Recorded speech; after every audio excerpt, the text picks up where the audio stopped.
Good morning, good afternoon, and good evening, everyone. My name is Susie Campbell, and I am the Senior Monitoring, Evaluation and Research Advisor in Epidemiology at the SCI Foundation.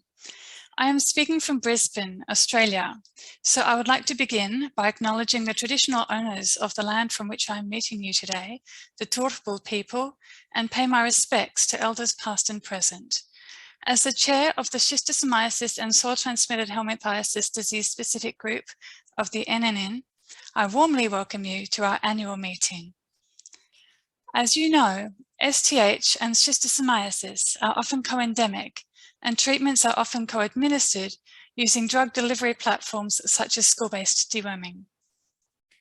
STH and schistosomiasis are also linked by key target populations for which donated drugs are currently available from the global drug donation programs through the World Health Organization. We are fortunate to have the STH Coalition and the Global Schistosomiasis Alliance, which reach a wide range of stakeholders interested in eliminating STH and schistosomiasis respectively as public health problems. Thus, the NNN Schistosomiasis and STH disease-specific group serves us as an important platform augmenting these coalitions to formally link the two diseases. Our primary objective is to share information among the NGO members and identify synergistic opportunities in the control of these two neglected tropical diseases. Our main communication is our face-to-face meeting, which is usually held annually as part of the NNN. COVID caused many disruptions in 2020, and with NNN having to move to a virtual platform for the annual meeting for the first time, we were unable to convene our annual disease-specific group meeting last year. So we are especially delighted that you can join us for our meeting and important updates today. This year, our meeting is a side event to the NNN, to which we remain integrally linked. We offer our utmost support to the conference theme of enabling a paradigm shift to a country-led response to deliver the NTD roadmap. And we do look forward to happier times when we can enjoy meeting you, our friends and colleagues, in person once more. I would like to thank Dr. Mike French from RTI, who was our outgoing chair last year. As the group was not able to meet, his tenure was completed without appropriate appreciation. So Mike, on behalf of us all, I thank you for your excellent work as chair in 2019-20 and the thought partnership you have contributed as we planned today's meeting. I also express thanks to Mr. Alex Jones, recently of RTI, who was our nominated vice chair for most of this year, before he moved to a non-NTD position and had to relinquish the role. So further, I thank and introduce that Dr. Anouk Guvras of the Global Schistosomiasis Alliance has stepped in at short notice in the midst of our meeting planning to become immediate vice chair, and whom will be our 2021-22 chair. Anouk's expertise, experience, and passion for these diseases is very evident, and I have utmost confidence in the forward momentum of the group. I also thank both the Global Schistosomiasis Alliance, in particular, Dr. David Rollinson, Dr. Anouk Guvras, and Dr. Johannes Waltz, and the STH Coalition, particularly Dr. Paul Emerson and Mariana Stevens, for providing extensive assistance in planning and supporting this meeting. The GSA and the SCH Coalition are bearing the costs of today's meeting, and for this and much else, we are truly appreciative. With much anticipation from the new WHO roadmap, we hope this meeting will be fruitful for all participants. We have an exciting agenda with updates from WHO headquarters on both schistosomiasis and STH from the focal points Dr. Amadou Garba and Dr. Antonio Montresor, followed by updates from the Global Schistosomiasis Alliance and the STH Coalition. With the new roadmap's strong focus on measuring progress, for the second half of our meeting, it is particularly topical to discuss country approaches to reporting on the schistosomiasis and SCH roadmap targets towards 2030. We shall hear from Nigeria, Mali, and Tanzania, and we will then invite interactive discussion on how countries aim to report on the schistosomiasis and SCH roadmap targets and what we as a sector can assist with. So, without further ado, it is my pleasure to introduce our first presenter, Dr. Antonio Montresor, the STH focal point at WHO Geneva. We will have time for audience questions after our first panel of presentations. However, I encourage you to add your questions to the chat function at any time. Thank you, and over to you, Dr. Montresor. Thank you, Susie. Thank you very much, and welcome to everyone. I'm Antonio Montresor. I'm focal point for STH in WHO Geneva. I hope you can see my screen. Yes, we can see your screen, Antonio. Okay, thank you. So let's start immediately. First of all, it's not moving. Okay, so first of all, let's see some of the WHO documents recently published. We have the first one is not showing. So we have, first of all, the one is not showing is something about the side effect of how to prevent side effect of administration of certain NTD drug. Is not only for STH, but it's for all the NTDs. Then we have the diagnostic target profile. That is something that has been developed by a group of working group in WHO, determining what is the profile of a diagnostic for STH, and something on strongyloidiasis that probably, as you know, is one of the next target from WHO in the area of STH. So let's see also which are the progress on the warming in the last years. So basically, we have assisted a very quick and rapid improvement of the coverage. We reached in 2019 almost 600 million children with 60% coverage. Unfortunately, because of 2020, you know, we are receiving now the report for 2020, and because of COVID, we have a drastic drop of this coverage, and both for preschool children and school-age children. This is in a way inevitable due to the reduction of the coverage of vaccination campaign, and also because the schools are being closed in many countries. So let's hope that from next year we start again to scale up and to improve the coverage in this globally. So these are the detail about the past coverage have been reported in a weekly epidemiological record, and in this publication that have been recently put on PLOPS NTD. So what are the progress on mobility control? Something to say is that we from 2020, because of the new NTD roadmap, we are not focusing anymore only on coverage, but we are much more interested on the capacity of our intervention to reduce mobility. And just to give you what are the principle for the elimination of STH as public health problem. This is the natural progress of the disease. You start with few worms, and then progressively new infection, you get in much more worms in the intestine. So the idea is that when we first of all, when you have few worms, mobility is very limited. While when you have a lot of worms, of course, they cause a lot of mobility. So when we administer drug, what happened? We return this progression, and after 4 or 5 years, normally we have a sort of cycle between light infection and negative, because there is no time for the infection to become moderate and heavy intensity. In this condition, we don't have STH mobility, and this is what we aim with our intervention. So this is also what happened with a moderate heavy intensity infection after treatment, and over time we have a progression of the reduction that can reach really near 100% for all the 3 parasites.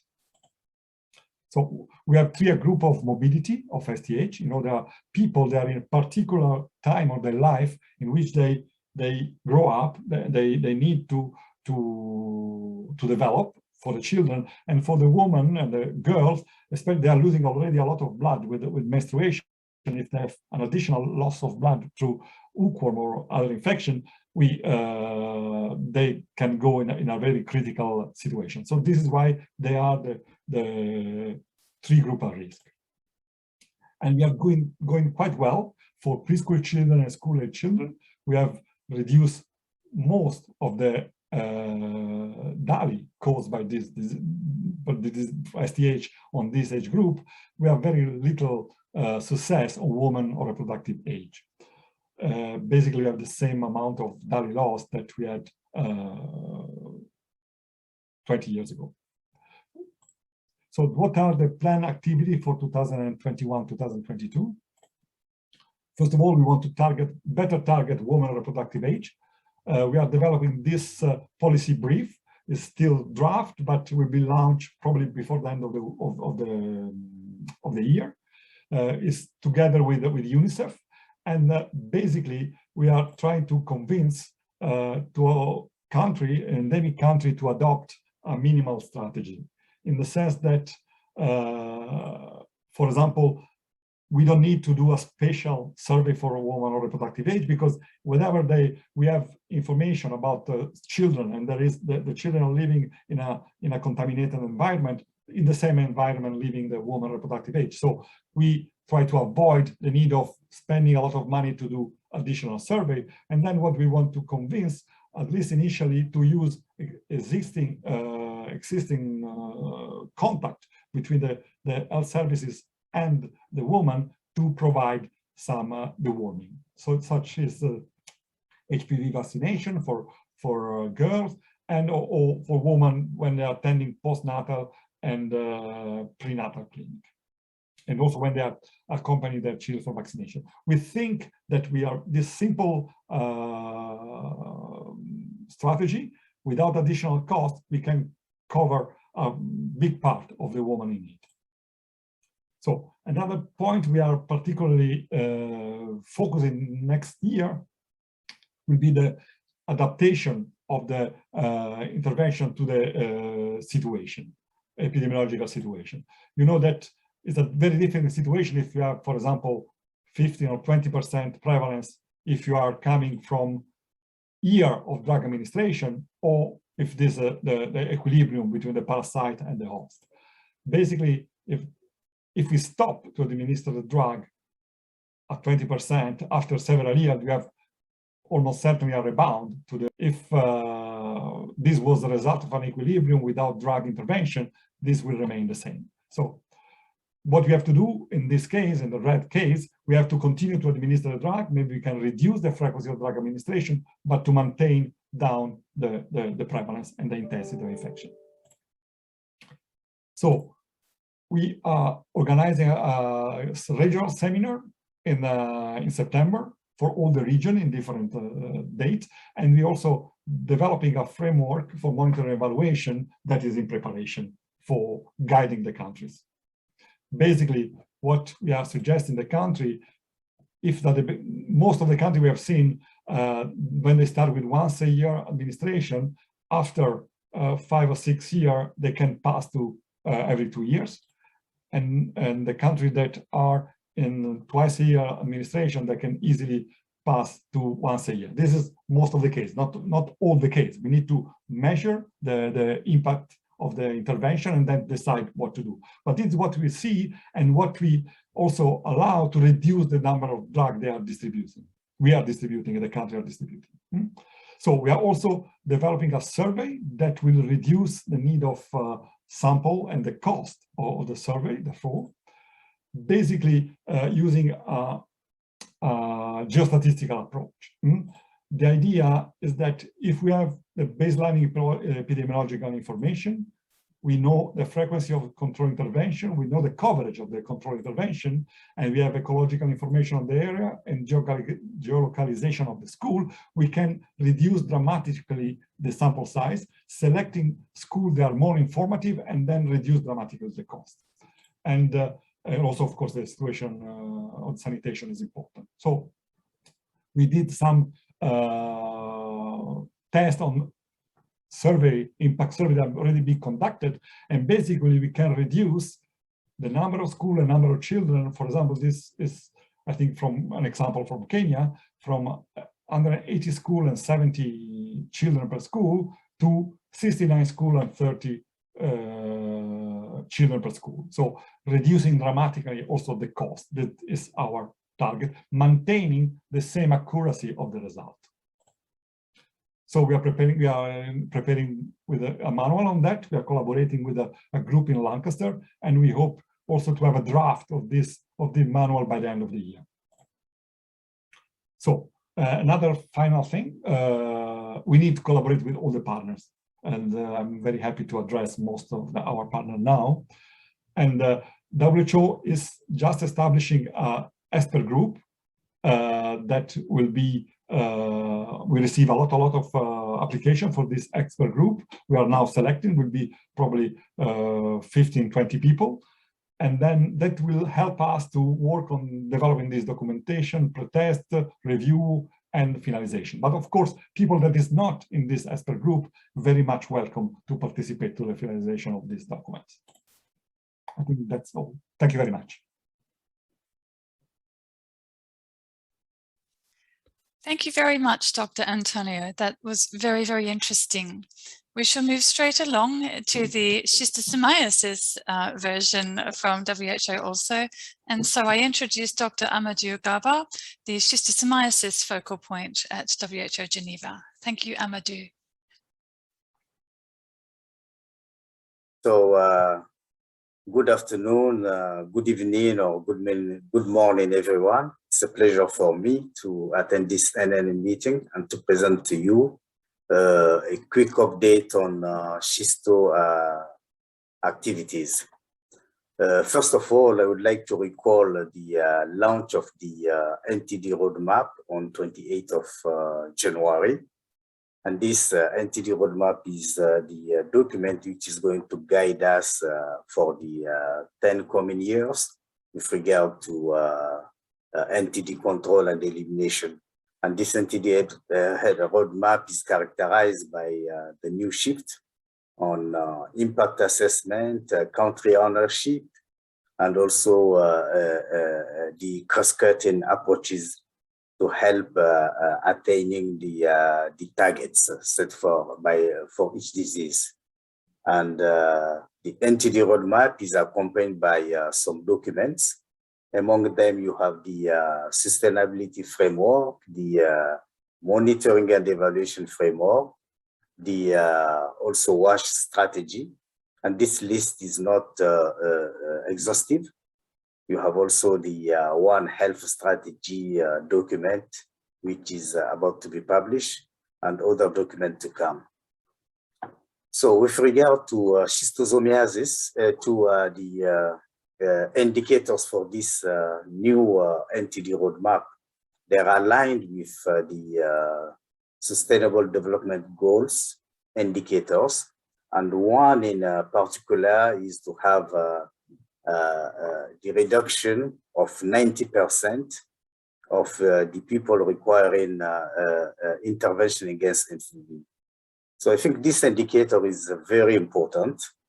It's good to recall that large-scale implementation of PC for Schisto started in 2006 for many countries, and we have this big scale-up. And until now, countries are using the same number of people requiring interventions for Schisto in particular, despite more than 16 years of interventions.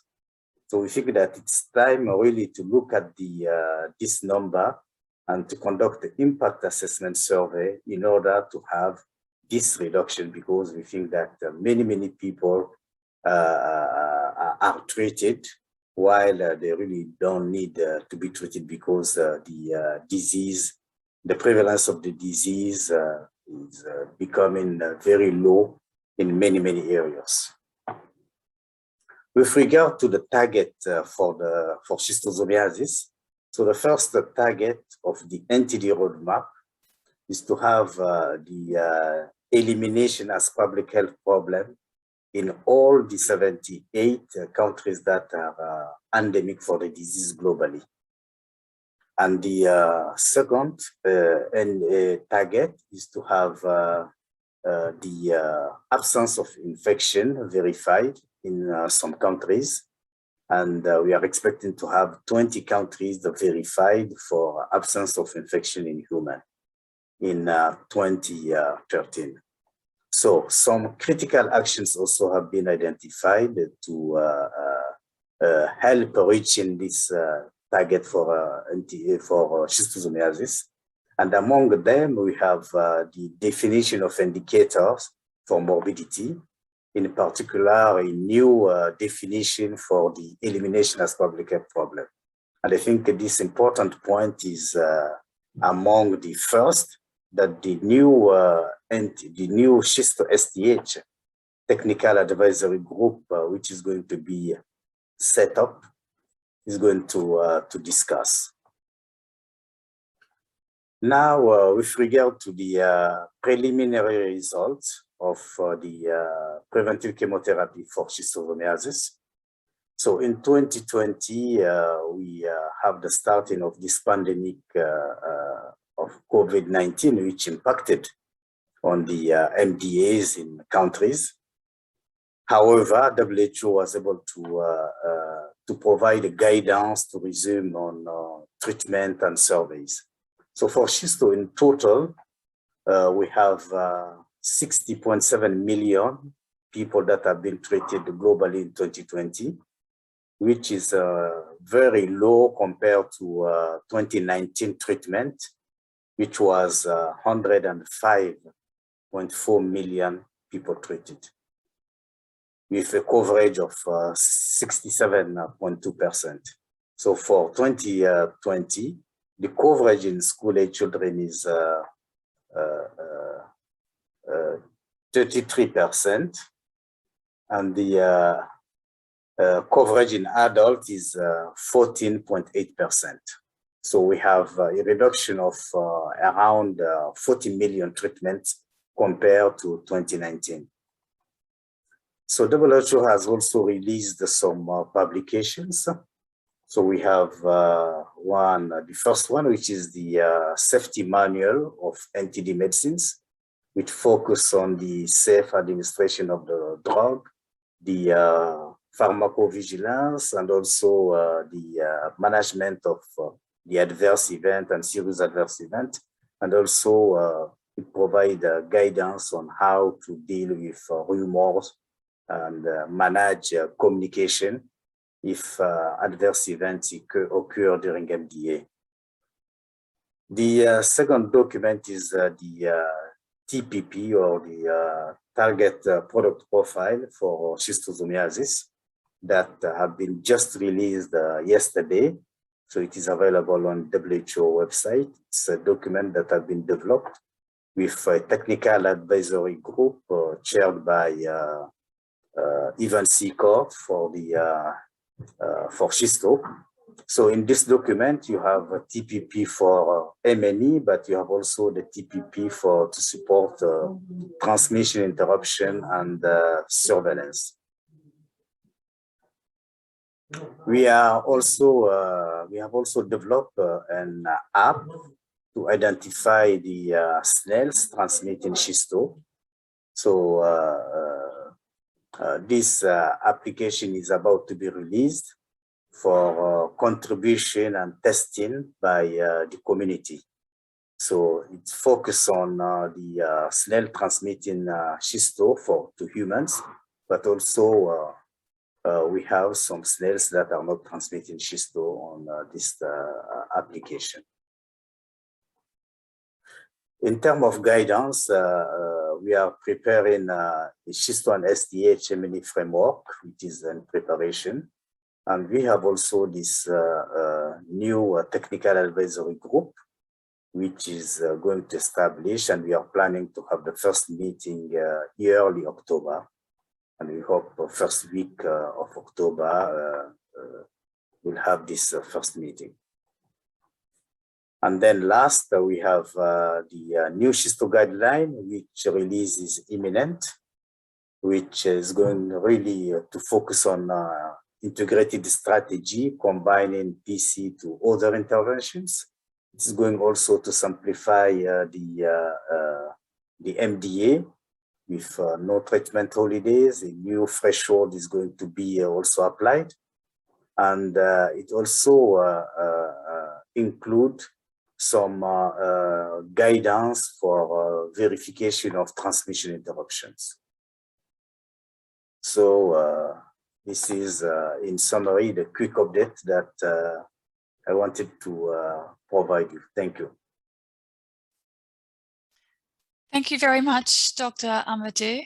I think that we will all agree it is brilliant to hear the WHO updates the strategic priorities for schistosomiasis and STH.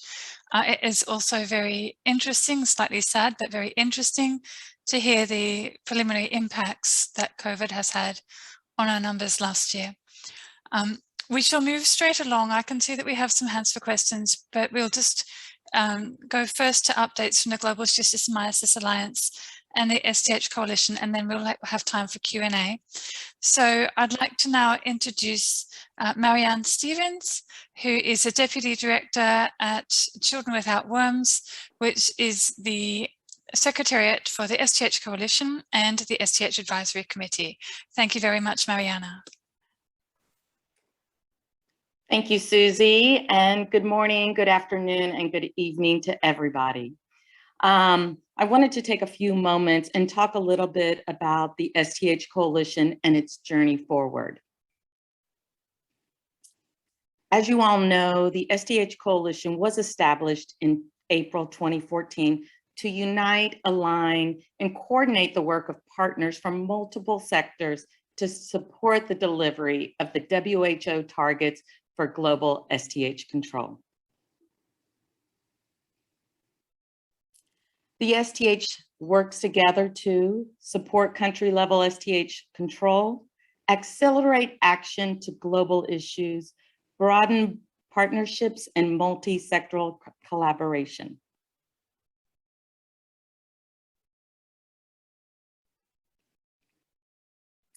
And I think the others have spoken to the global pandemic and how it's really kind of provided an opportunity for all of us to pause and reflect. And so with that, the STH Coalition had an opportunity to reach out to partners last year to kind of check and see how all the NTD programs were doing as it relates to the potential of continuing mass drug administration. And so what we've decided to do was that to take an opportunity to learn from these lessons.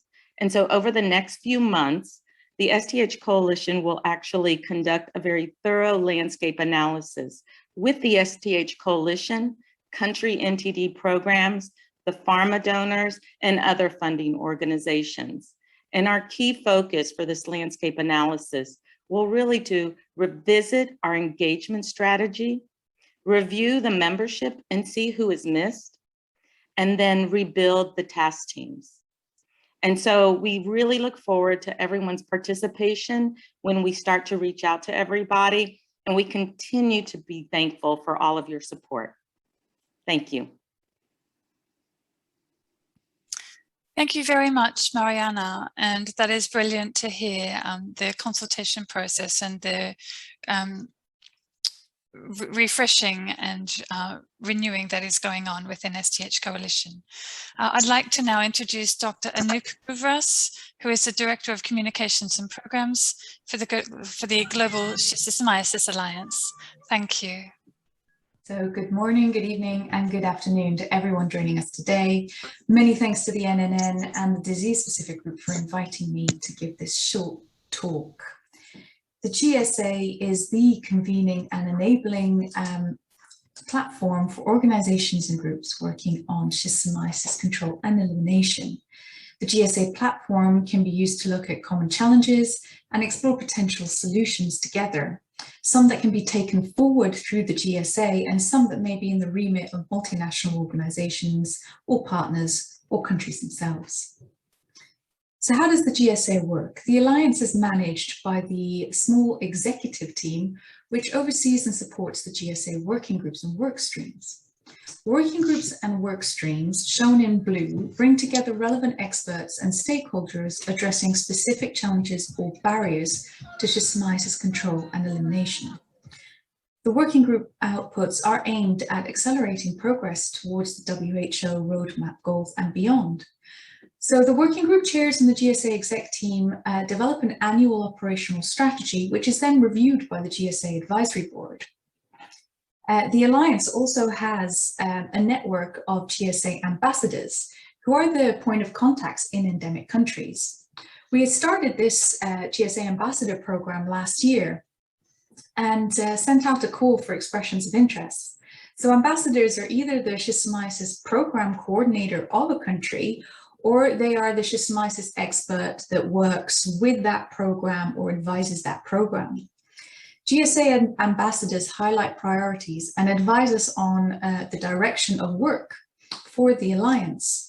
You can read some of the GSA ambassador profiles on our website, and you'll actually hear from two of the GSA ambassadors today, which is very exciting. So these are our working groups, which you can see in columns, and our work streams, which are in boxes. Each has a list of members, a dedicated email address, and a shared folder. Working groups are more formal with terms of references, whereas in work streams and community of practices are a bit more informal and are usually set up using a concept note. The autonomy of every organization and individual is respected, and all are welcome.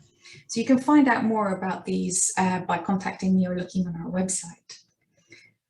We do operate through these working groups and work streams, but as a multi-stakeholder platform, we get requests from the Schistosomiasis community on how the GSA platform can be used to address particular needs. And I wanted to share some recent examples of requests that have come from stakeholders and partners. So you can see, for example, we coordinated a set of core NTD meetings on operational research needs for monitoring and evaluation, and you can access that report through the link shown on this page. Working groups and work streams learn from each other. They discuss common challenges and develop resources to address these challenges. And I wanted to show an example from the diagnostic workstream that collected and collated information on current commercially available diagnostics into a communication piece. This is a live document that will be reviewed and updated.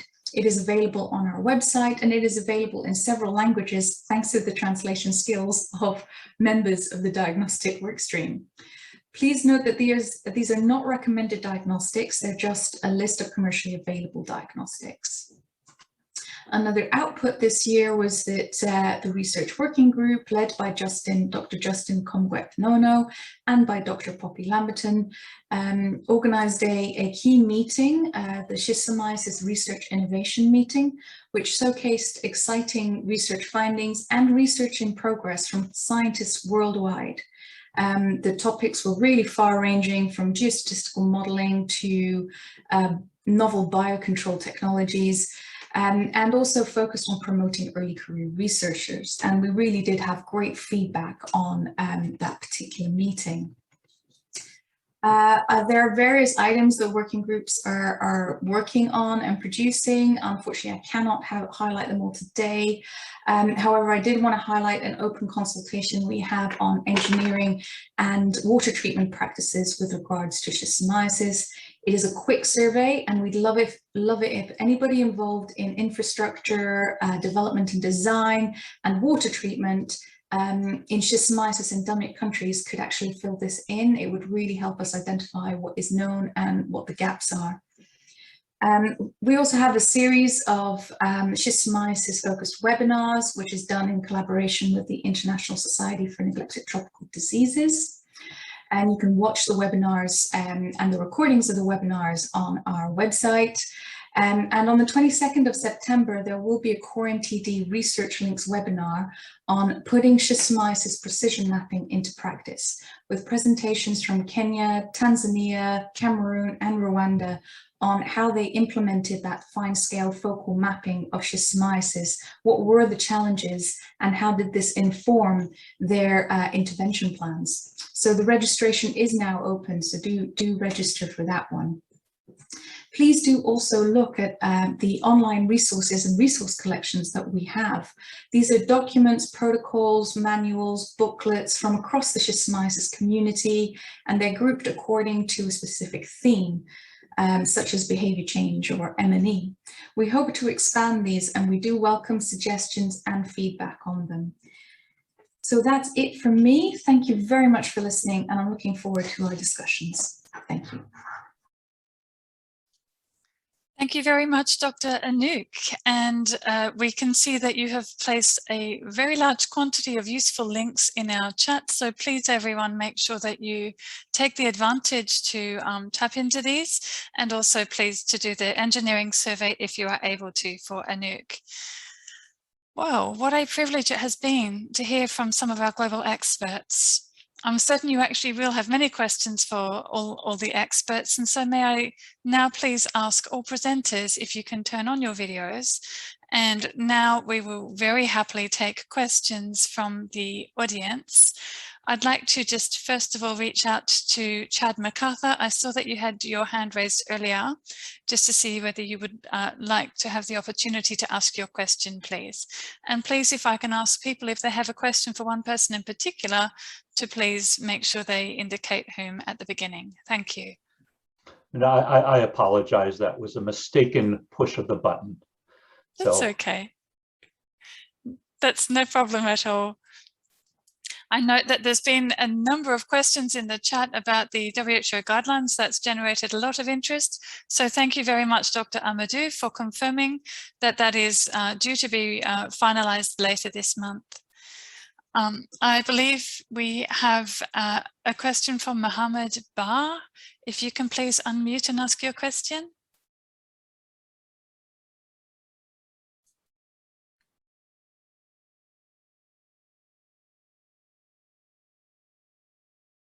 Mohammed Bar, did you have a question?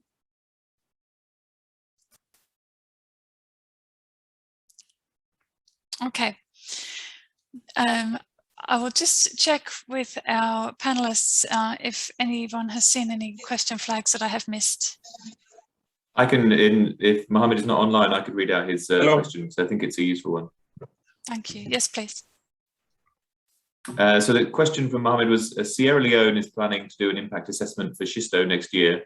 This new guideline will help the country to plan for the assessment and redefine treatment guidelines. Has the new guideline formally launched? And I think he's referring to the M&E framework for schisto, and it sounds like schisto and STH are together. Yes. Go ahead. Thank you, Michael. I think the schisto guideline will be launched before Sierra Leone start the survey, and it will impact the survey and also guide the decisions that are going to come from the survey. Okay, fantastic. And as a follow-up question, if I may, so that's the schisto treatment guidelines. Is there also the M&E guidelines? Are they part of the same document, or will they be separate? They are separate. As I said in my presentation, we are currently working on the schisto and SCH M&E document. So we have developed the outline, and we are going to engage in I would say discussions with all of you in order to develop this document, and it is among the critical questions that our new STAG will have to discuss. Thank you. Lovely. Thank you very much, Dr. Amadou. And greetings from Brazil, who are also indicating that this will be a very important starting point for Brazilian guidelines, from Otávio Pieri. There is another question here from Professor Ekpo to Dr. Garber, please, again. He's asking for confirmation that the new schistosomiasis elimination strategy will include zoonotic schistosomiasis in control. No, I think the guidelines is not providing a strategy.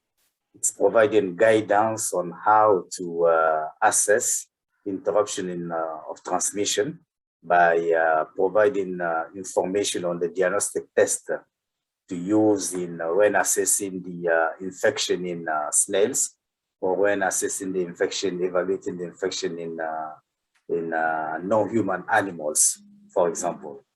Yeah, but all of this is going to be part of a manual which is going to explain where to sample, how to sample, etc.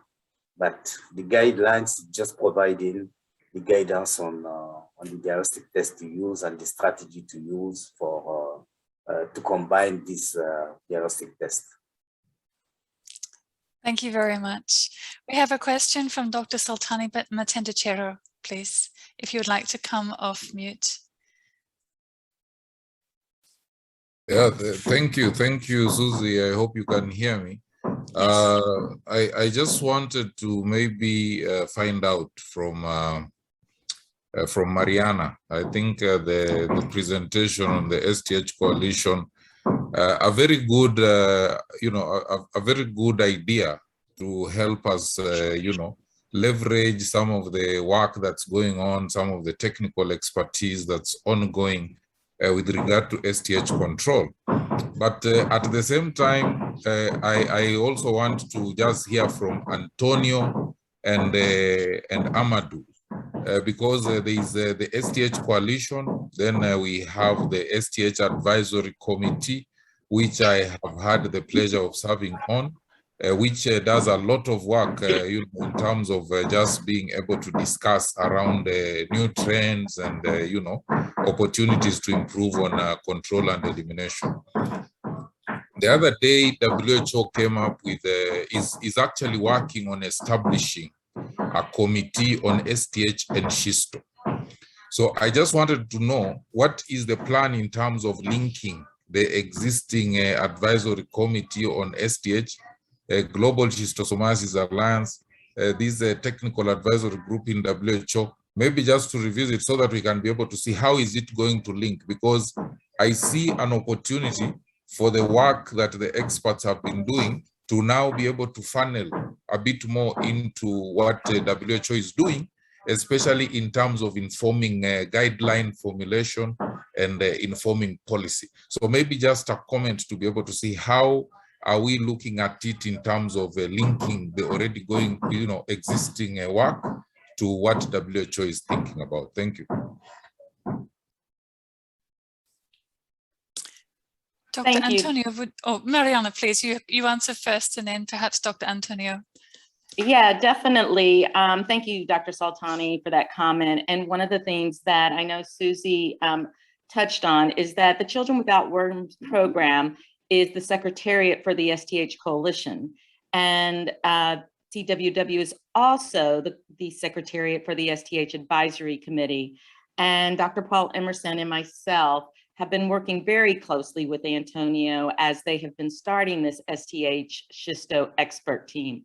And one of the things that we both, from the side of the STH Advisory Committee, the STH Coalition, and then the new WHO STH Schisto Expert Committee, is that it's going to be very, very important for us to be all clear on the roles and responsibilities so that we actually complement rather than duplicate. And, Antonio has been very supportive, and we hold monthly meetings, and I'll turn it over to him for any additional comments. Thank you. Thank you, Mariana. Yes, I think, the STH and Schisto expert group in WHO is a formal group in the sense that there is an application, there is a review of the CV, there is a balance about gender and geographical origin of the participant. So it's a little bit more formal compared to the existing group in NGOs or in advisory group like Children Without Worms. So we are keeping the link. I think it's very, very important not to lose all the experience that have been produced by this group, but it will be a little bit more formal, and that we think that also the recommendation and the outcome will be more widely applicable, and not only for a certain group of country or people. So this is the idea, to having a balanced geographical representation in the group. But of course, we are trying to be as much as possible involve all the partners in this group. So is not exclusive thing, but try to involve as much as possible all the stakeholders in SCH and Schisto. Thank you very much, Mariana and Antonio and Dr. Soltani for your question. There's a question from Dr. Safari. Would you like to come off mute, please, and ask your question? Yes. So thank you so much. I have just a question, a bit of a comment, and this is directed to Dr. Amadou Gaba and Antonio. You speak very well about the plan for the coming activities. Particularly, it was clear about the plan for monitoring and evaluation of Schisto and SCH in these countries. And then you mentioned something about precision mapping.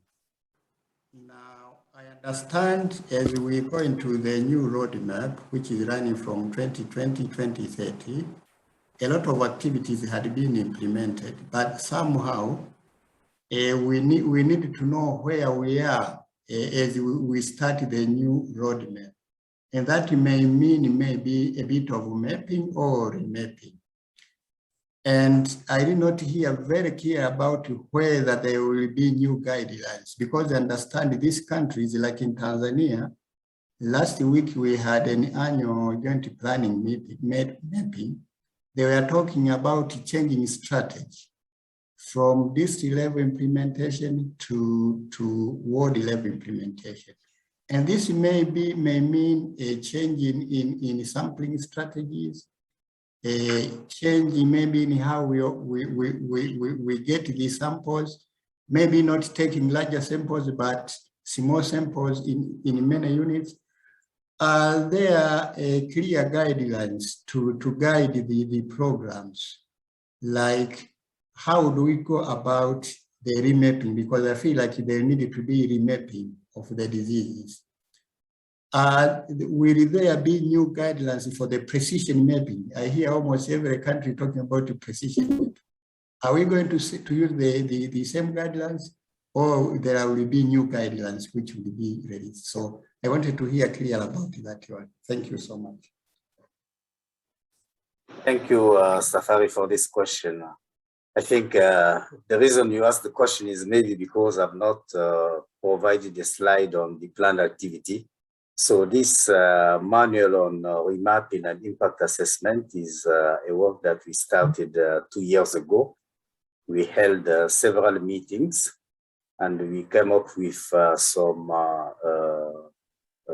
protocols, some draft protocols that were to be implemented last year. But due to the COVID-19 pandemic, we are not being able to move forward with these field piloting of these new protocols for remapping. And at the same time, you have also the colleagues that are working on an oversampling protocols to be used also for impact assessment. So it's ongoing work. And we think that when everything will resume, we'll be able to work together with the TAG and provide this new manual on remapping and impact assessment. Okay. But already we have some draft protocol that exists. Good, that's great. Thank you very much, Dr. Safari, for your question, and Dr. Amadou for your response there. The precision mapping one is a very popular topic also. There is a question from Susan Talbot in the chat to Dr. Montresor. Johnson & Johnson donated mebendazole directly to NGOs. Was this a COVID activity that will revert back to WHO donations?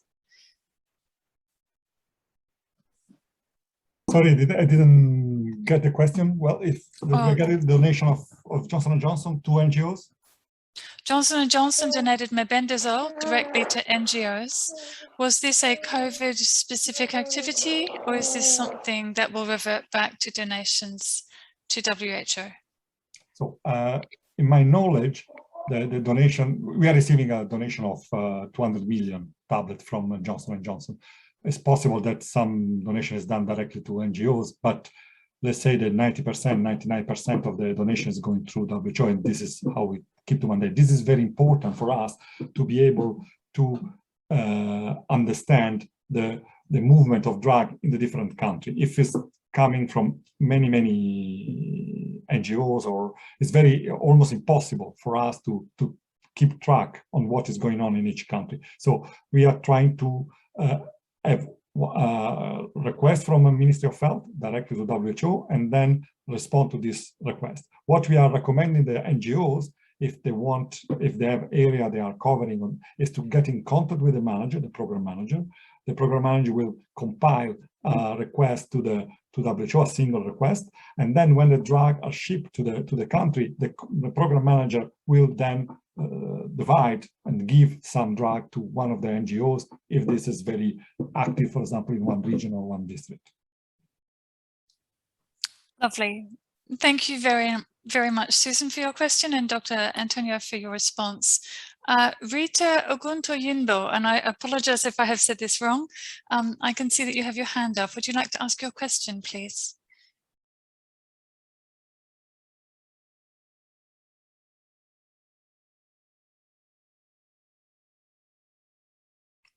That's Rita. Yeah, Susie, just turn the video on. Oh, I'm sorry. Can you hear me? Yes, we can. We can. Yes. Yes. First, I'd like to thank Dr. Amadou and all of you giving us this update. I'd like to know if the new treatment protocol for SCH is starting soon, and do we have any idea? Because we need this to be able to plan.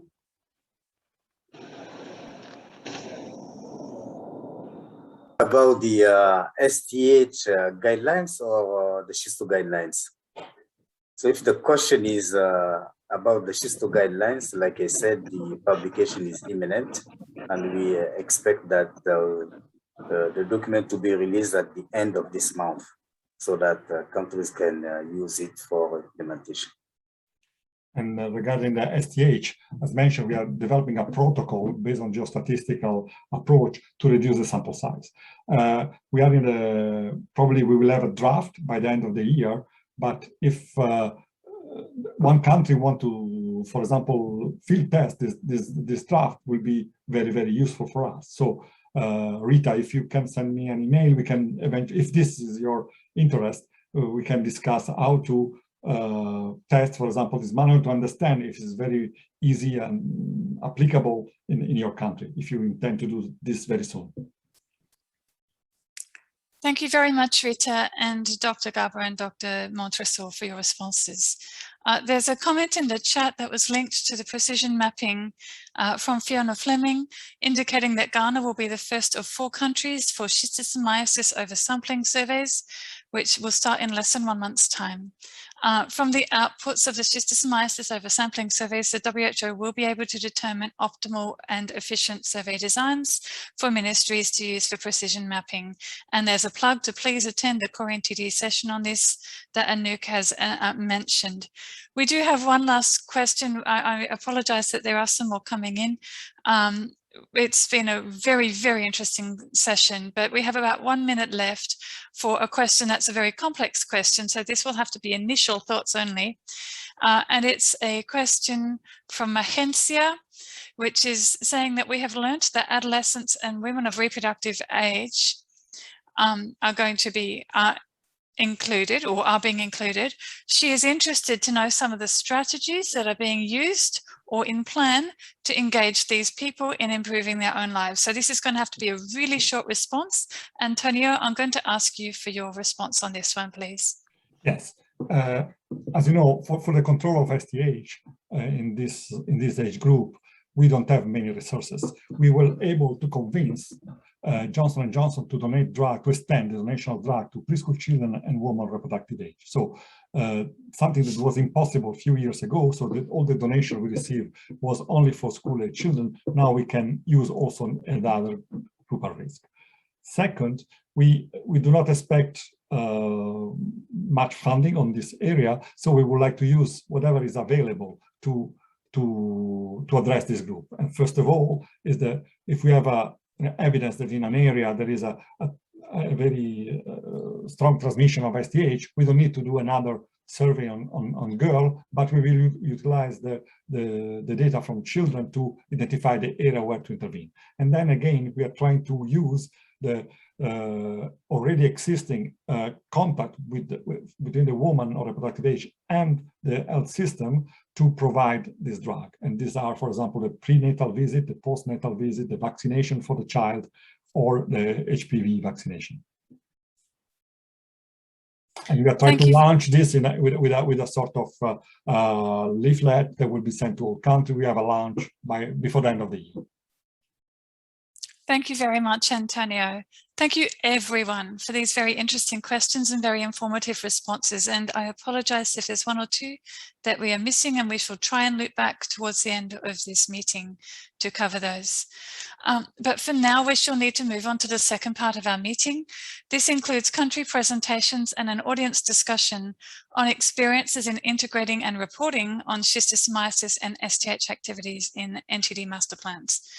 Now, we are quite aware that NTD master plans are a WHO Afro regional initiative, but for those countries which do not have a formal NTD master plan, we're simply meaning the strategic planning of activities and approaches towards 2030. For countries that maybe don't have schistosomiasis, this might mean initiatives to optimize STH activities integrated with other neglected tropical diseases, for example, with lymphatic filariasis activities, or with other initiatives such as vitamin A distribution or activities with the water, sanitation and hygiene sector. So whilst we do anticipate that discussion for our audience will mostly be integrated schistosomiasis and SCH, we also do encourage you to consider broader integration of activities and opportunities. There are a number of significant shifts in the approach to tackling neglected tropical diseases in the new WHO 2030 roadmap. As Amadou has mentioned, there are the 3 pillars in the roadmap: to accelerate programmatic action, to intensify cross-cutting approaches, and to change operating models and culture to facilitate country ownership. In concert with these, one of the most fundamental shifts has been to increase accountability by shifting focus on impact indicators instead of process indicators. And if I can please ask MYT to bring up the slide, you can see with the new targets for schistosomiasis and STH that they focus on impact, not simply achieving a certain level of preventive chemotherapy. So by way of a quick reminder, the indicators towards 2030 are as follows.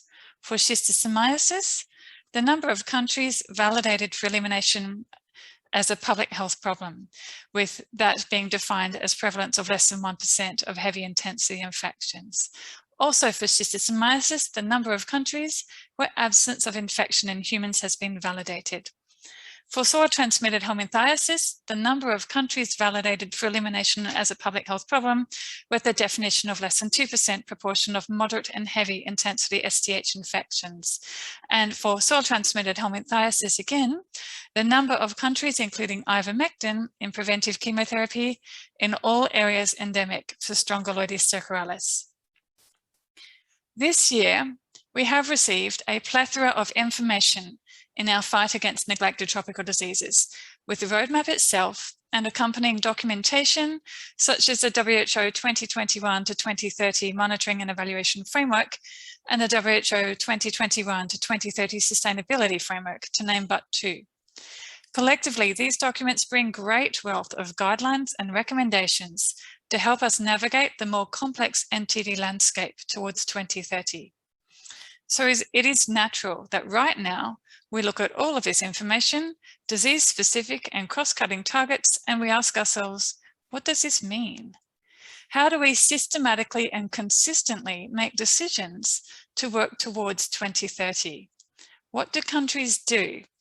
And with the large quantity of reporting milestones, including a periodic evaluation and World Health Assembly report on the roadmap to occur in 2022, followed by a full roadmap gap assessment in 2023, what are our first steps? As has been noted in these documents, clearer guidance is needed to enable countries to measure and monitor their approaches. This is an opportunity to synergize and work in partnership across the schistosomiasis and STH sectors. With this in mind, we are delighted to hear country program experiences today. So as I've indicated, we shall hear from Nigeria, Mali, and Tanzania, firstly on how they're integrating schistosomiasis and STH, how they aim to report on the schistosomiasis and STH roadmap targets, and whether they have any lessons learned or challenges identified from their planning. This will be followed by an interactive session. Our great hope is to facilitate communication and learning across countries, and so we encourage your active participation in the audience discussion. So I would now like to introduce Dr. Obiageli Nebe. She is the Deputy Director of the National Schistosomiasis and STH Elimination Program to present on behalf of Nigeria. Thank you very much, Dr. Nebe.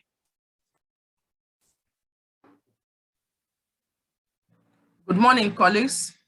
My name is Obiageli Nebe, the Deputy Director and Program Manager for the National Schistosomiasis and Soil-Transmitted Helminthiasis Elimination Program, Federal Ministry of Health, Nigeria. Thank you so much, the organizers of this great workshop, for the opportunity given to me to share the Nigerian experience in designing work plans to meet schistosomiasis and SCH targets. The National Schistosomiasis Control Program was integrated with SCH components as far back as in 2007 as one control program.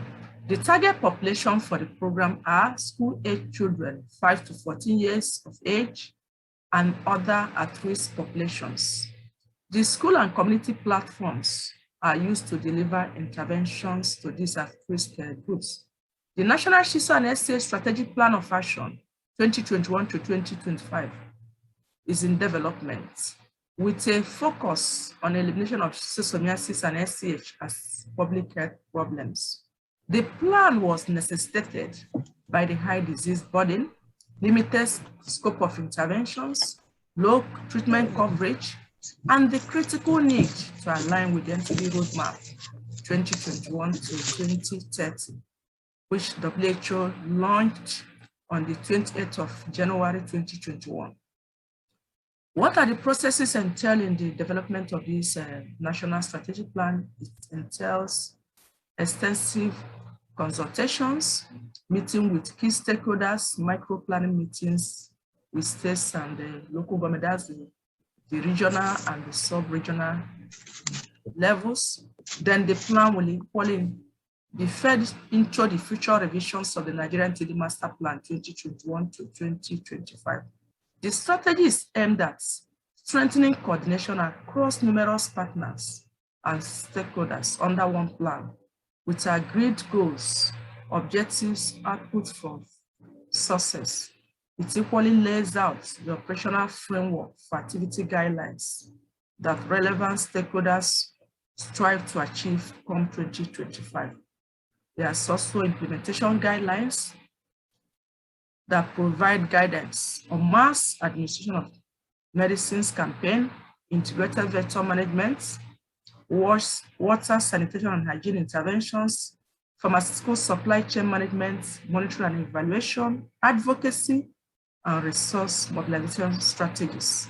There's equally a governance structure outlining the roles and responsibilities of all key stakeholders from federal, states, and local government down to the community. How do we report on Schisto and SCH activities? The reporting is in form of cascade. Both electronic and paper-based are being used in reporting the activities of the program. The primary source of the data is the school and community treatment registers, which are filled out at the point of medicine distribution by the community drug distributors and school teachers, who are the primary implementers. After the mass administration of medicine campaign, the number of medicines used, number of persons treated, and leftover medicines are documented accordingly. The information in the community and school treatment registers are summarized into the community and school summary forms by the frontline health facility or zonal education supervisors, depending on where the treatment happened. The summary forms are quadruplicates. The community retains the original copy, and the other 3 copies are sent up the reverse cascade to the frontline facilities, the zonal education office, the local governments, and the states. Then the community and school summary forms are now used at the frontline or zonal education level to fill the reporting form at that level, and it's in 3 pickets. The original copy remains at the frontline and zonal education office, while the others are sent up to the local government and state levels to the next level reporting. And the frontline summary is now sent up to the local governments, and the local government summary is in 2 copies. The LGA coordinator fills the LGA reporting form and retains the original and sends to the states the extra copy for preparation of the state summary. Then at the state uses information generated from the various levels to fill the Microsoft Excel. At this point is now soft copy. And information on treatment, the drugs used, number of persons treated are now compiled in the state summary, which is a soft copy, as I said, and is forwarded to the Federal Ministry of Health. The form is emailed to the MIE officers at the federal level and to fill WHO joint reporting form. The information is used to equally fill the joint request for special medicine, which the NTD program fills annually. The Federal Ministry of Health completes the joint reporting form with all the reports from the 30 states and the Federal Capital Territory, and a report is submitted to the World Health Organization, and a soft copy is also maintained at the national database. What are the challenges and the lessons learned? There are several challenges, but I'm going to focus on 3 key challenges. One is the low national treatment coverage. Significant gaps still exist in the treatment of school-age children due to low scale-up of interventions in all endemic LGAs. For instance, the national treatment coverage still stands at 41% from the 2020 treatment record, far below the WHO benchmark of at least 75%. This is totally unacceptable for a program that is running an elimination agenda. Then limited scope of interventions, no form of snare control activities taking place currently, little water and sanitation interventions in all the endemic LGAs. Then non-prioritization of impact assessment of LGAs that have achieved 5 to 6 effective treatments coverage to determine progress made so far by the states and their supporting partners. All these challenges are pointers to the serious financial constraints the program is facing. What are the lessons? There's disaggregation of schistosomiasis and SA mapping data by WAS and migration from LGA to one-level implementation. And this has given room for more focal approaches, reduce undertreatment and overtreatment of communities, and improve the supply chain management system of the program. Recently, about 3 weeks ago, the national program was able to convene the Schisto and SCH technical working group meeting, and the meeting was held both physical and virtually. And there was extensive deliberations and guidance and insights were provided for program and implementation activities. Also present in that meeting were members of the academia, NGO partners, WHO, AFRO, the Global Schistosomiasis Alliance, the MEC, the donors of Prazoquantel, the Evidence Station, who actually supported that meeting, the N Fund, the Task Force for Global Health, and also the media. For the first time, the media was engaged in that meeting, and there was extensive publicity given to the program. And this is one of the things that we would like to continue. At this point, I want to sincerely thank you all for your attention. Thank you very much, Dr. Neve. That was absolutely fascinating. We are going to move straight along to the next presentation, which is from Dr. Mahamadou Traoré. He is the National Schistosomiasis and Helminth Control Program Coordinator in Mali. Thank you very much, Dr. Mahamadou. Je coupe, voilà, merci. Okay, now it's working. Thank you. Good morning, everyone. My name is Mahamadou Traoré. I'm coordinator, national coordinator for Schistosomiasis and soil transmitted helminthiasis control program.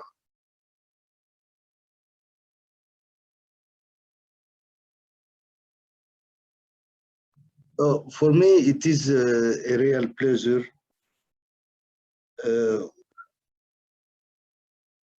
share with you this afternoon the experience of Mali in the fight and SCH and STH.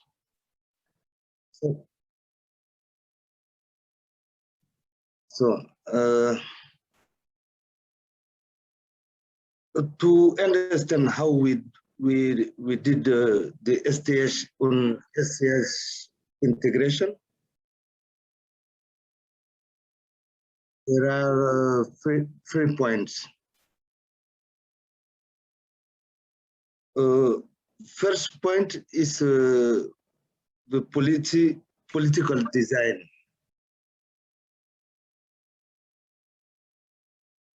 Mali has 5 PC entities covered by 4 programs. One of which is the National Schistosomiasis and Soil Transmitted Helminth Control Program.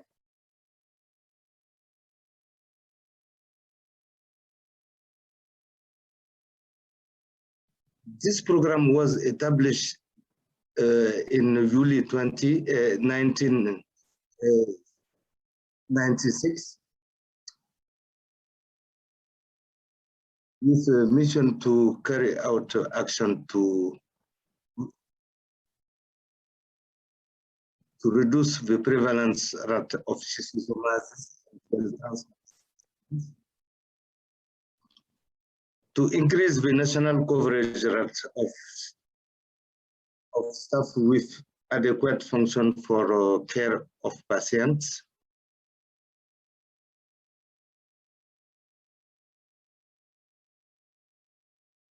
to integrate the fight against schistosomiasis and soil transmitted the national primary health care system, to strengthen the minimum package.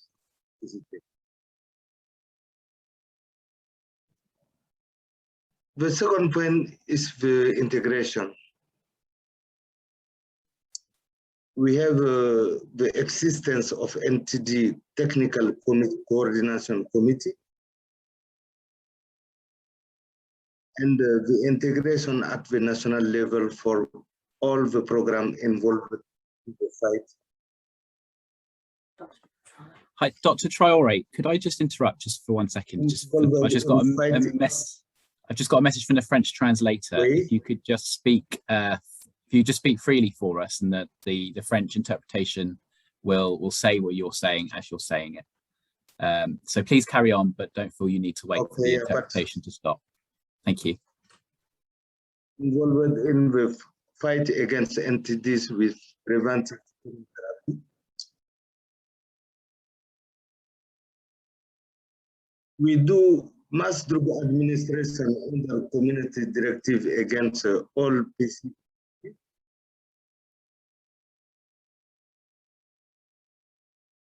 And we do also MDA against STH and LF with albendazole.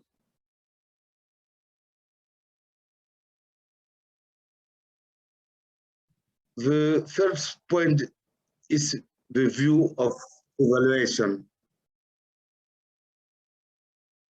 we have do baseline survey in 2004,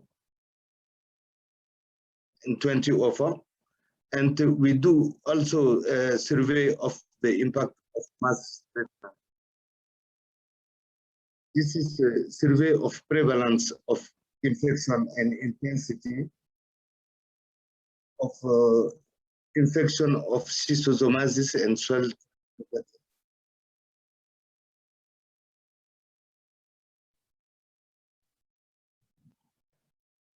So how we do this report? After an MDA campaign, a data review workshop is conducted at each level of the health pyramid. We have a health area, health district on regional level, and we do also a national review of PC entities. Since 2015, SCH and STH historical data have been recorded in an integrated database of entities and updated each year. Schistosomiasis and STH data review meetings were held in 2015, 2019, and 2021, with participation of international experts from the WHO, Global Schistosomiasis Alliance, FSA 316, and Ellen Keller International. And since 2020, SCH and STH indicator have been configured in the DIS2.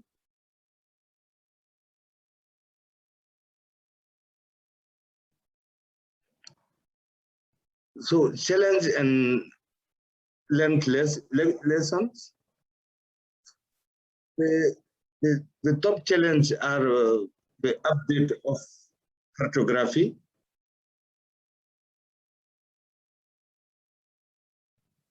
training from laboratory technicians and doctors, and the collaboration with other sectors. Lesson learned, we have strengthening of MDA campaign supervision and advocacy and sensibilization. Thank you for your attention.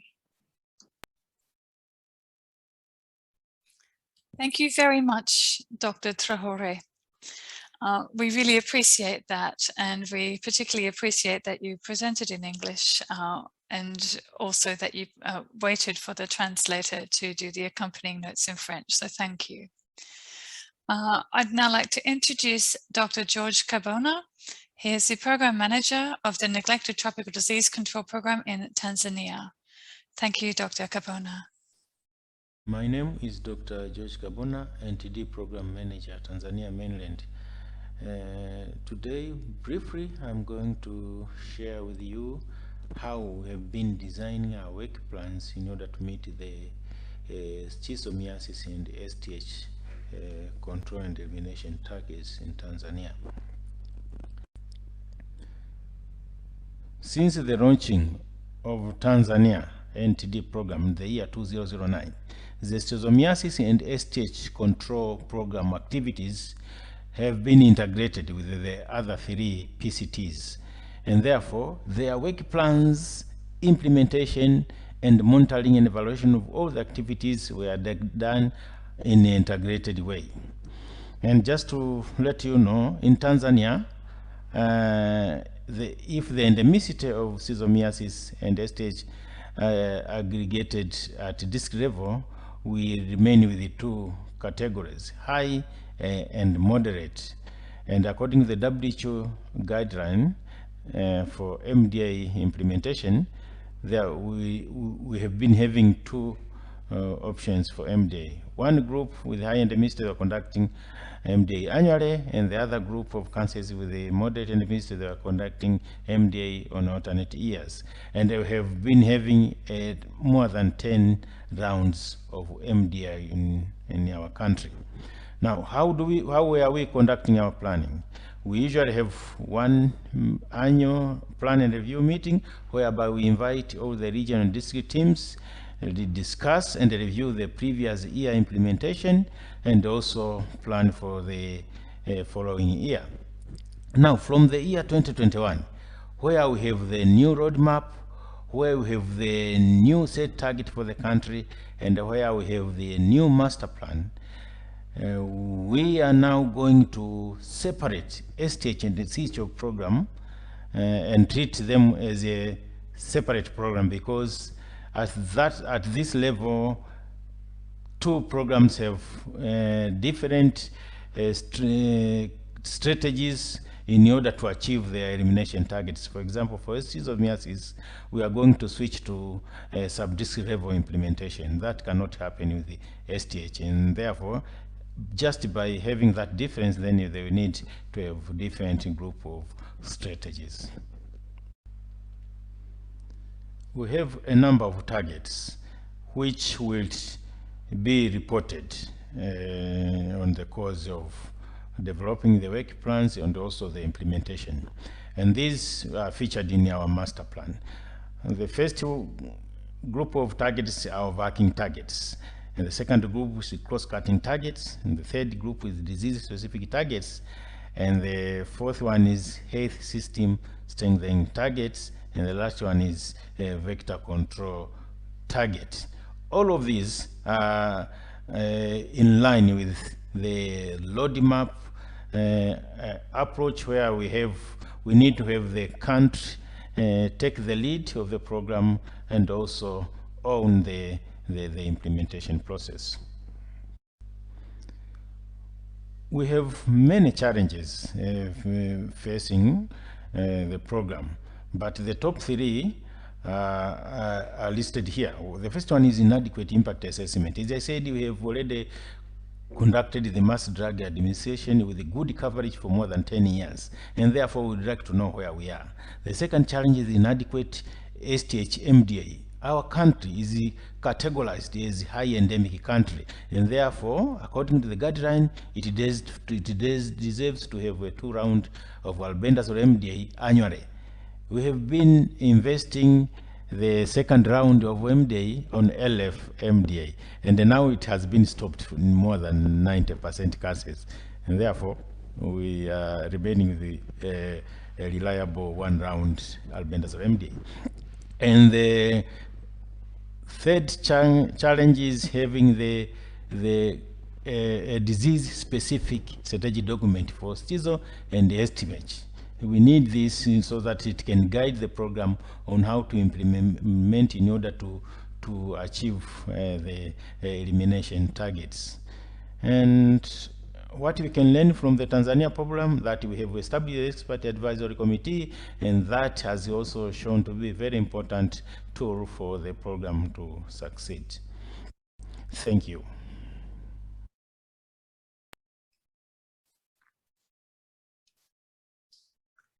Thank you very much, Dr. Kabona, and thank you indeed to all of our country presenters. I feel that we have been very honoured to hear from you all tonight and to have you share your challenges, your experiences, your common themes with your planning and actions against schistosomiasis and STH.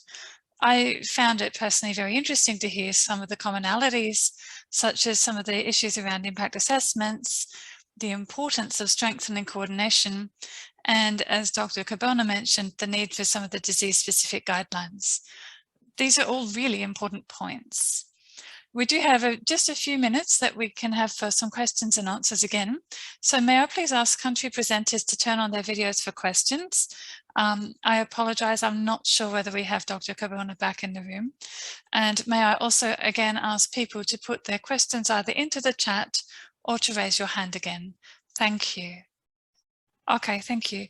In which case I might start with a question whilst people think of theirs. This is a question for each of you, so I might ask Dr. Nebe and then Dr. Traoré. Can you please indicate to us what have been your challenges around impact assessments for both diseases? Hello. Yeah, yes, thank we can you, hear Susie. you. As I've said,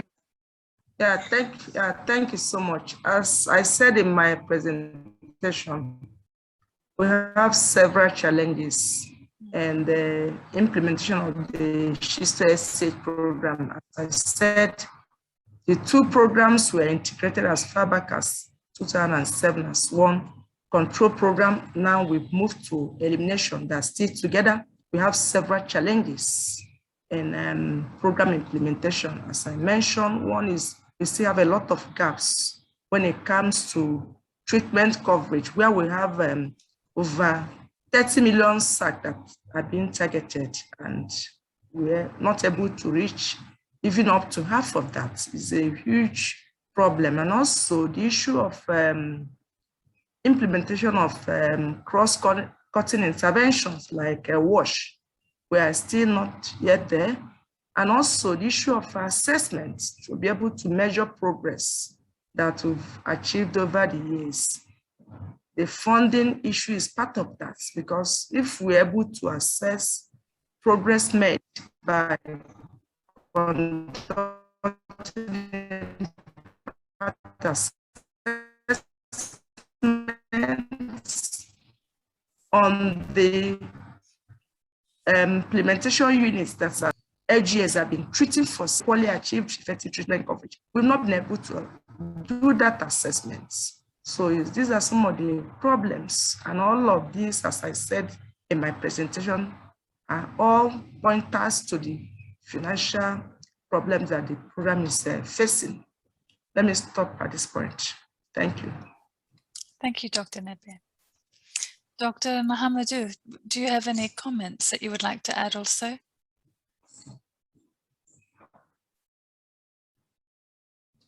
Oh, you're on mute.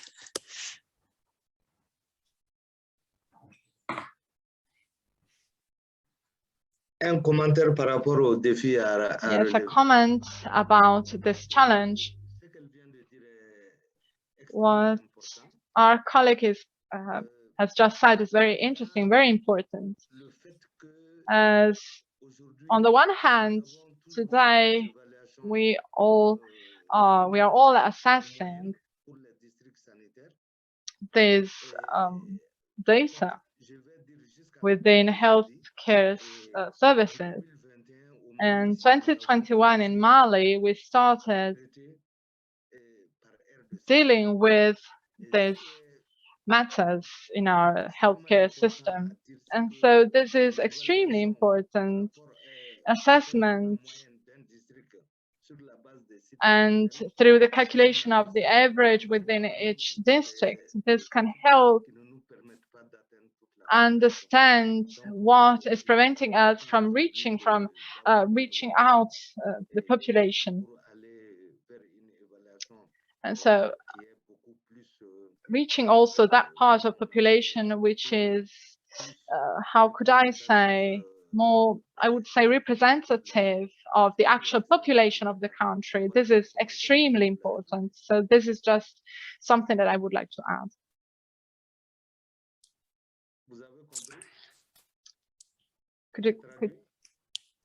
Could you hear me? Yes.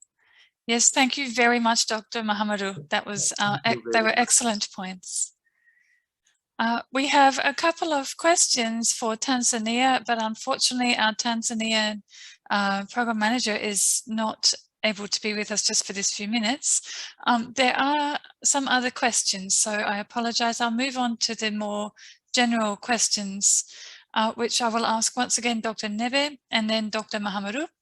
And there's a question from Oluwole Afolayan. How do you calculate national coverage?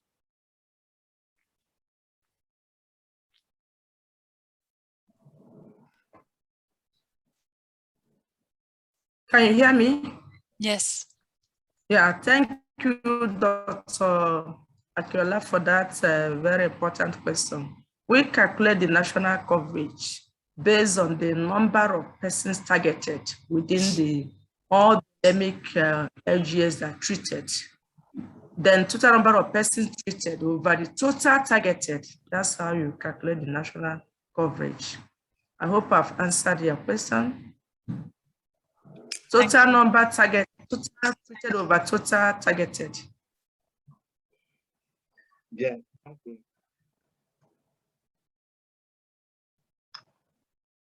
Merci pour la question. Thank you for this question.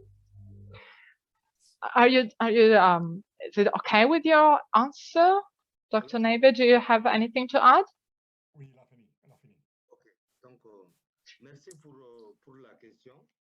Okay, so thank you for your question.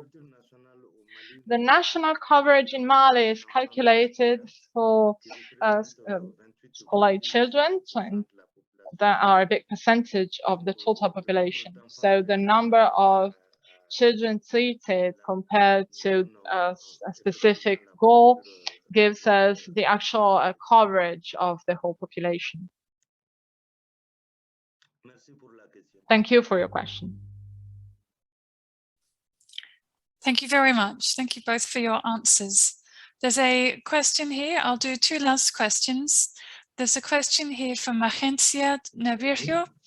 Have the presenters discovered differences in progress of the two diseases in any way? So could better performance be in controlling one disease compared to the other? Do you have any comments, Dr. Nebe and then Dr. Traore?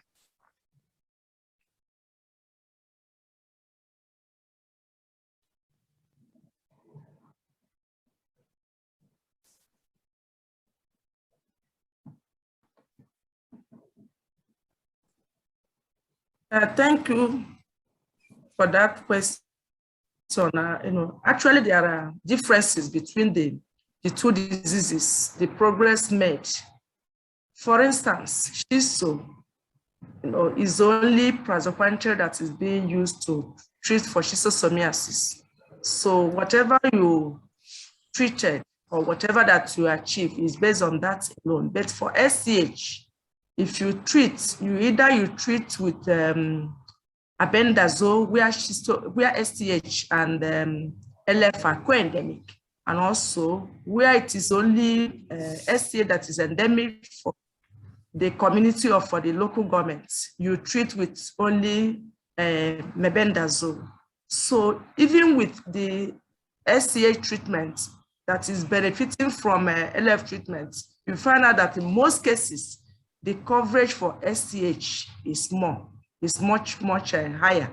If you see in my presentation, I said that national coverage is for Schisto, but for SCH is quite over 60%. So there's a lot of difference between the progress made because of the LFMDA that is SCH is benefiting from.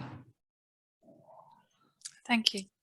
Dr. Mahamadou, do you have any comments also? Oui. Yes. Oui, merci pour la question. Thank you. Thank you very much for your question. Actually, I believe that there is a slight difference because, as I have already mentioned in my presentation, the point is to maybe focus on the specific parts related to FL. So in 2004, we started with the first evaluation.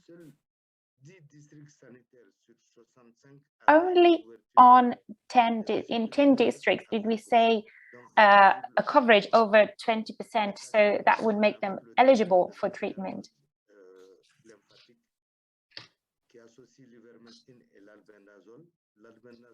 Albendazole, for example, was implied. So we managed to lower it down to 2%, which is what is recommended to stop a mass treatment. So this is what we did in Mali. So we stopped this type of treatment mass treatment, if you will. But since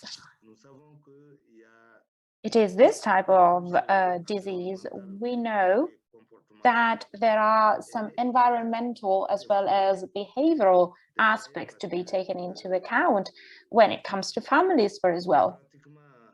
Because practically, the way people behave are not always the best possible ones in terms of their hygiene or the fact that they may or may not use the infected areas when it comes to toilets, for example. So everything must be disinfected.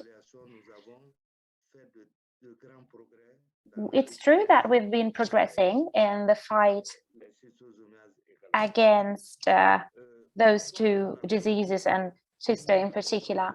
But in terms of coverage, there is not such a big difference, because from a therapeutic approach viewpoint, we have always been over 80%.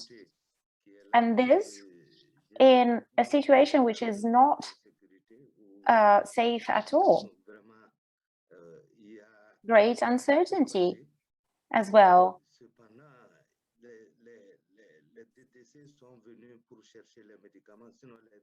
So people needed to come to us to look for the treatments. That is how we started developing a strategy to put forth this mass strategy. So that is more or less what has happened over the past few years, so that we could get over this 80%.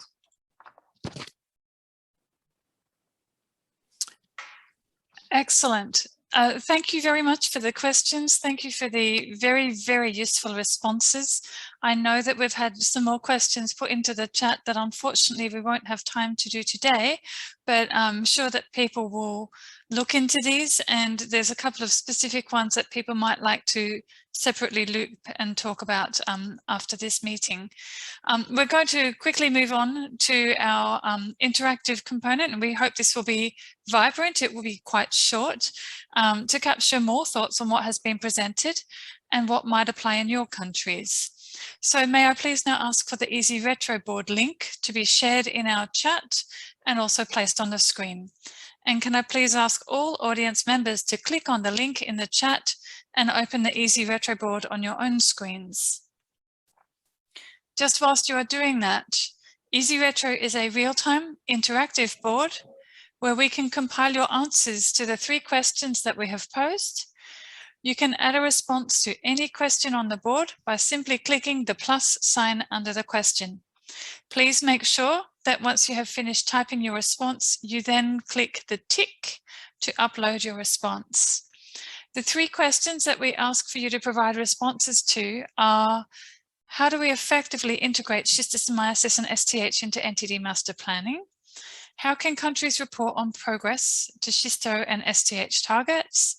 And what are the key challenges or concerns or learnings in measuring progress towards these targets? You may provide your answers in French or English, and the answers are anonymous. So please spend a few minutes inserting your thoughts onto the Easy Retro. Just in brief, it looks like there's a very rich discussion happening at the moment, and a number of key issues are happening, including the ones we've talked about regarding impact assessments, are some indications regarding further defining, further clarifying some of these targets and what they mean.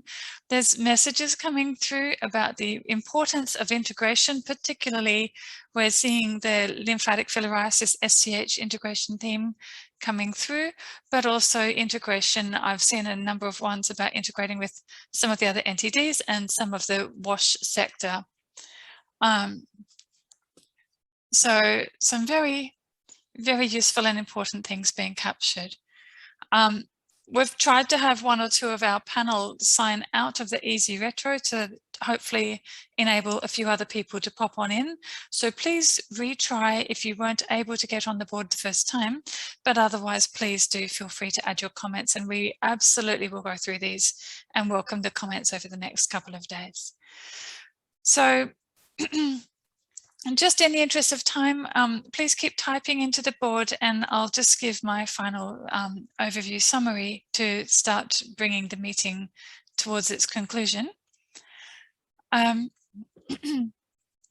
WHO does clearly acknowledge that the 2021 to 2030 documents are living documents, and we do know we do need to do some work to determine how to address these challenges in a holistic and country-focused way. Between now and 2030, we can absolutely expect NTD programs to evolve. So it is unsurprising at this time that we are seeing numerous challenges. We can see from 2030 targets that schistosomiasis and STH have different definitions of elimination as a public health problem. We can see addition of Strongyloides stercoralis to the STH cadre. Further, we can see that targets themselves do not specify changes to at-risk groups, although other documentation clearly recommends preventive chemotherapy to at-risk groups, such as women of reproductive age against STH. We have heard WHO's priority consideration of this in Dr. Montresel's presentation, and it does seem that treating women of reproductive age may not be conducted in a mass drug administration campaign style of approach. We can further see, as is coming through clearly, that to achieve roadmap targets based on impact indicators will require monitoring and evaluation approaches to enable evidence-based decision-making and reporting that aligns with country priorities and country policies. We will have work to do on a range of programmatic and monitoring and evaluation strategies, including improved mapping to support mass drug administration at lower administrative levels, impact assessments allowing country strategy adjustment with building of capacity for these technical activities into countries, improved data quality and integration of monitoring and evaluation activities into national health information systems, quantification of the burden and implementation guidance for Strongyloides stercoralis preventive chemotherapy, and additional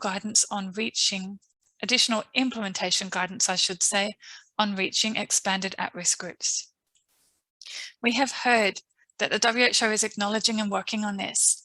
For schistosomiasis, as Dr. Garber has advised, a working group has been developing new guidance for the monitoring and evaluation, including integrated strategies, granular mapping, and impact assessments.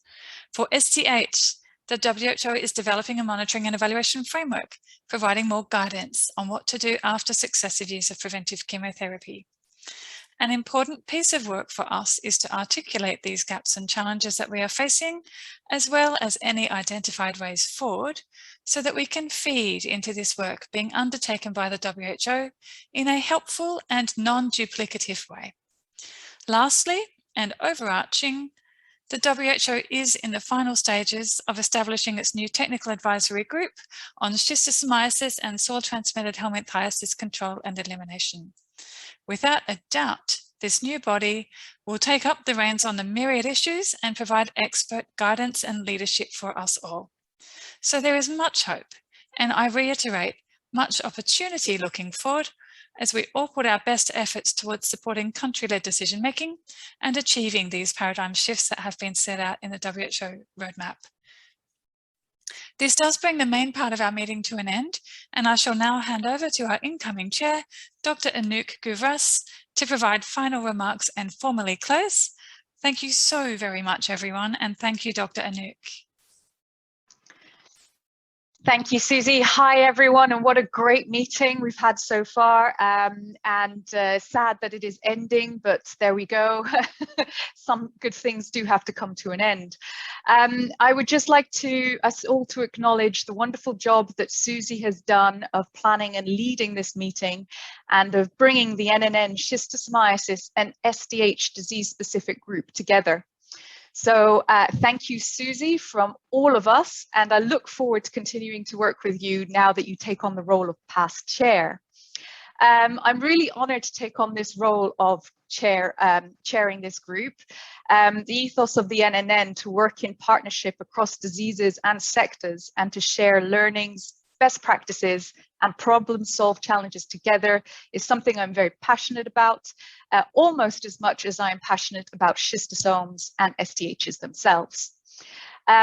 As incoming chair of this group, it is my task to announce the incoming vice chair, and I am delighted to say that Mariana Stevens has been nominated to take on this role, and I am very much looking forward to working with her in the next year, building and leveraging this group as the forum that brings together stakeholders for both diseases.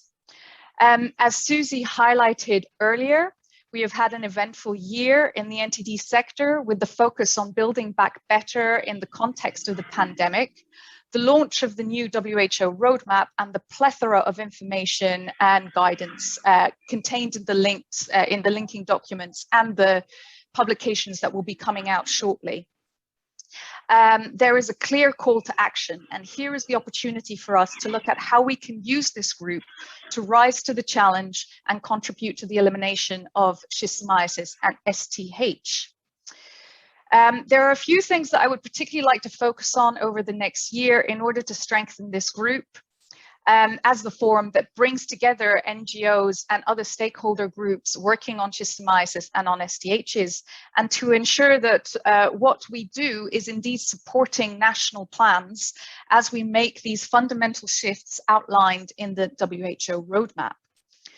Firstly, I'd like to look at rebuilding the membership of this group. You will have seen when you signed up to this meeting that we asked you whether you would be willing to be contacted by this group. We hope to use this created mailing list to ask some questions and establish a list of members for this disease-specific group. And we particularly would like to look at the composition of this membership. Who are we missing? Who do we need to engage with?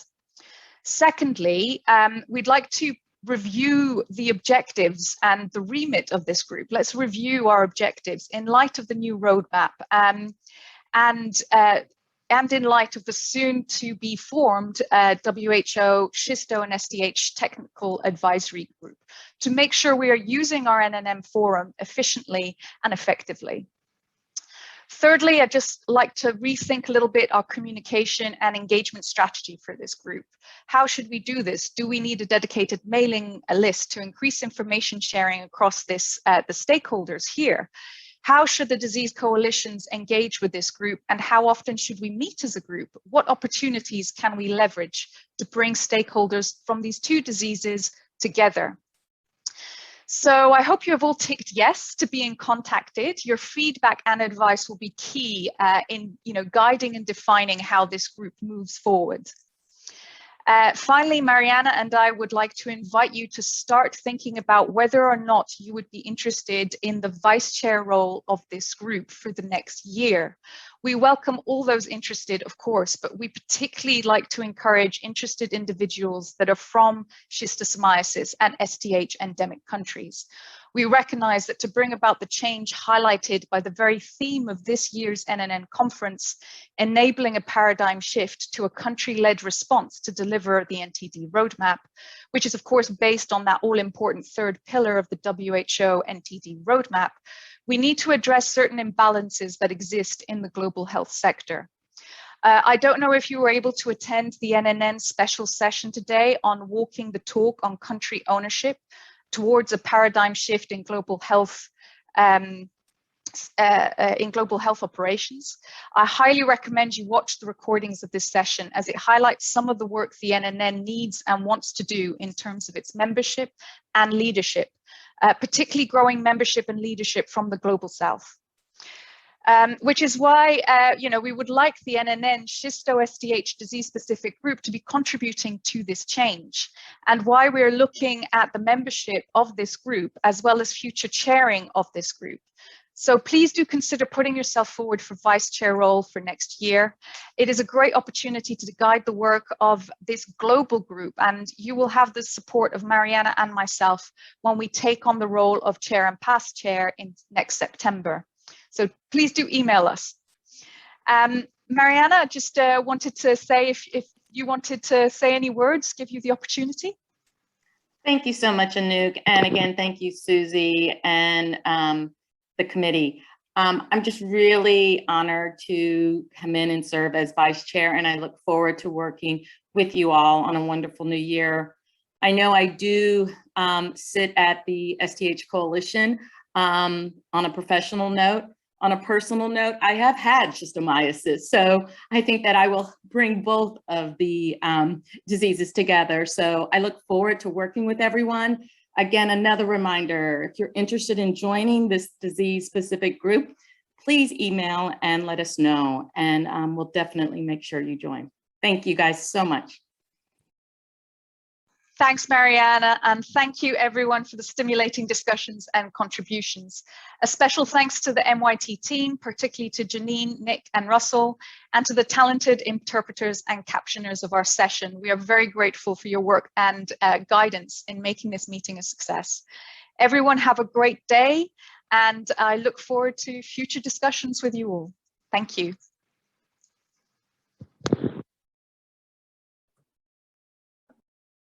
Thank you, everybody, for joining us today. We will just let you say your thank yous, and then we will close the meeting shortly. Thank you, everybody, for attending today. Have a good rest of your day. Thank you. Bye. Okay. Bye. Thank you. Bye. Thank you.